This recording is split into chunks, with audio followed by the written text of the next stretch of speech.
Yeah. No. Take the people that are 65 and put them over there.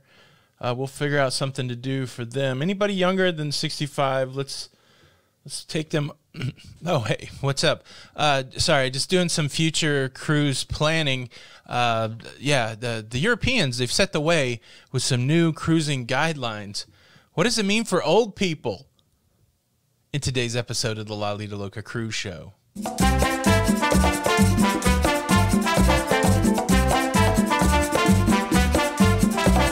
Hey, what's up, everybody? Welcome back to the show.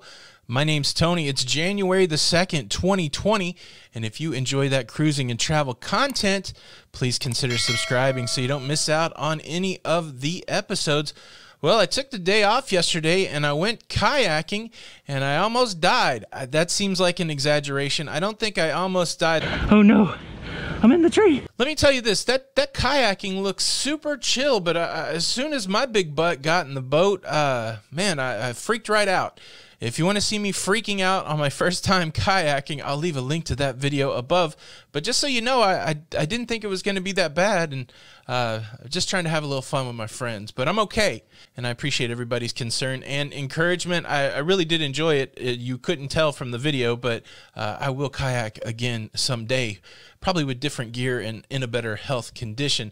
So what did I miss yesterday? Well, there was a couple big stories that came out. One of the big stories that I missed yesterday was, of course, as the European Union reopens July the 1st, they're not going to allow international passengers from the United States of America because we have a little problem controlling the virus. Whether you believe it or not, the rest of the world, they're buying into it, that these spikes that we're seeing are legit and that we're not that serious about driving that number down. Take that for what it's worth. But if you want to go to Europe and take a cruise, you can't do it right now. But finally, we do have some new cruising guidelines. The European Union released a 49-page set of guidelines. 49 pages of how to get to cruising again. I'm looking at you, CDC. Could we get some of them guidelines? And there's some interesting ones in there. I want to talk about the guidelines over the next few days, but I really want to talk about the one that got people kind of worked up before cruising went away back in March. And it's really this focus on people who are of a certain age and people that have certain medical conditions. Now, I understand the thing about people with medical conditions. I get that. Those are very specific things where you can point to and say the virus attacks the diabetic a certain way, that kind of thing.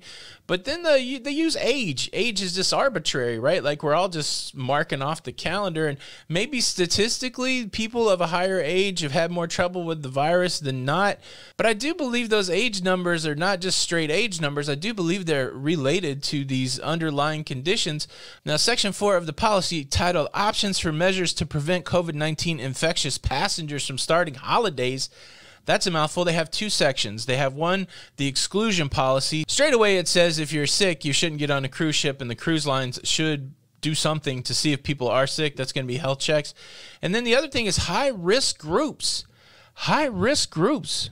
I'll read it. As the pandemic continues, special precautions may be applied to passengers and crew belonging to high-risk groups. Passengers in high-risk groups include people over 65 years of age or people of any age with underlying medical conditions, chronic diseases including cardiovascular disease, diabetes, respiratory diseases, and immunocompromised individuals. They should be advised to visit a doctor for pre-travel medical consultation to assess if they are fit to travel. Now, here's the kicker. Activities and services on board cruise ships should be organized by age group. Crew members in high-risk groups could work in positions where there is little or no interaction with other individuals. Moreover, advanced respiratory protection may be used specifically by crew members belonging to the vulnerable groups. How about that? Please join us in the lounge for a 65-year and older bubble session. We're all going to wrap ourselves in bubble wrap and stay as far apart from each other as possible. I'm just spitballing here. I don't think that would be an actual activity.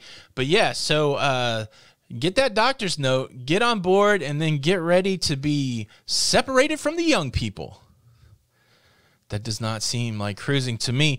It could be the most safe thing, right? I don't want to discount safety here, but that seems like a drastic change. And of course, it says options for measures, so this probably isn't going to happen. It's not written in stone, but I love the fact that some whiz-bang somewhere said, well, we got to make sure that this is in the documentation. What will the cruise lines in Europe do with this? And will it leak over to America? We're watching you, CDC. We know you're trying to figure it out. Is this going to happen? I don't know. We've asked the question before, would you get a doctor's note to sail? And many people have pushed back against it. And so who knows? This may turn people off from cruising. It's such a shame. Of course, the older demographic, I don't know what's considered old. Forgive me if I've called somebody old and it's frustrating. Everybody's just whatever number they are, and sometimes you get certain benefits or detriments for being in a certain age group. All right, I got no beef with anybody. How can we use the word old here? I don't know. Give me some help. I said elderly one time, and somebody that was 113 was like, what are you talking about? I don't know if they were that old, but still. Yeah, so that's an interesting takeaway. This is an interesting read, 49 pages. I'll leave a link to the document. I'll probably talk about it some more in the next coming days. But, of course, I had to go with the most salacious thing, right? Are you all worked up? I guess if we want to amp up the hysteria, let's try to answer the question, what about face coverings? Are the Europeans saying that you have to wear a mask on a cruise ship? Well, they addressed it. Hold on. Let me pull up the documentation. All right, here it is. This is in section number 7, Measures for Preventing and Limiting Transmission of COVID-19 on Board Cruise Ships. You have to go all the way down to the subsection 7.7, Preventing Droplet Transmissions by the Use of Face Mask. We all know by now what the recommendation is, right? You put the mask on your face to catch your own droplets. You're not preventing stuff coming in. You're preventing stuff going out. That's the recommendation. I know not everybody believes it, but that's what the recommendation means. At least you know what the recommendation means. So they address it very specifically, preventing droplet transmissions by the use of face mask. Face mask, medical mask, or if not available, non-medical community mask. That's like a bandana.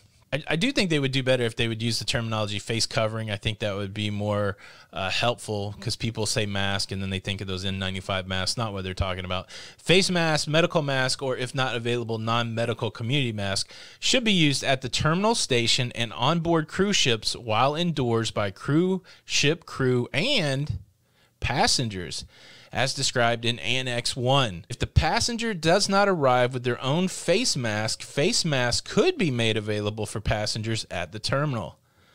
Available PPE could be provided upon request on board the ships. Information about the correct use of face masks should be provided to passengers via audio messages, leaflets, TV, infographics, websites, or electronic posters, etc. And at the terminal stations, further advice for use of face masks in the community is available in Annex 1 and from the following. And they have a list of websites there referencing European health organizations. Again, I don't know how much of this is optional or how much of this will be mandated. I'm not sure what the process is, but there definitely is a strong recommendation by the EU to the cruise organization that you should be wearing some sort of face covering in indoor public spaces. Anybody riled up? Anybody got some crazy stuff to say? I know this one's the ignition point. How about them apples? Look, I don't want to cruise with a face mask, but I want to cruise. I'm going to do whatever it takes. You guys know me. I believe in the whole face mask. If we can all do something that's not that inconvenient to maybe help out other people and to reduce the virus, give it a shot. I know there's people with breathing issues. I know there's people that feel like their freedoms are infringed on. I respect all of those contrary opinions, but at the end of the day, it's really not that inconvenient to slap a mask on when you're around a bunch of other people. I'm gonna hold to that message. I've worn a mask in public in many places, not a big deal, and I have trouble breathing from time to time. I'm not suggesting that people that have significant respiratory illness to try to mask up, but if you're just some Joe Schmo that can go out and do anything that you want to do, put on a mask. Let's see if this makes the number go down. Why not try it? It's not that big a deal. Flame on. All right. I think we've covered enough here today. I didn't even touch on the stocks because I don't know what they did yesterday. I'll look at them today and we'll talk about it tomorrow. All right, let's just assume you got here to the end. I'll give you the wrap up before we get to the question. American citizens can't travel to the EU because we got a COVID problem. And the EU released a 49-page document talking about guidance for cruise lines, in which they talked about maybe designing activities for older people and younger people, and where they suggested that cruising will be cruising with a mask. How does any of that hit you? Let's leave a comment below. Let's have a conversation. We'll get back into it some more tomorrow.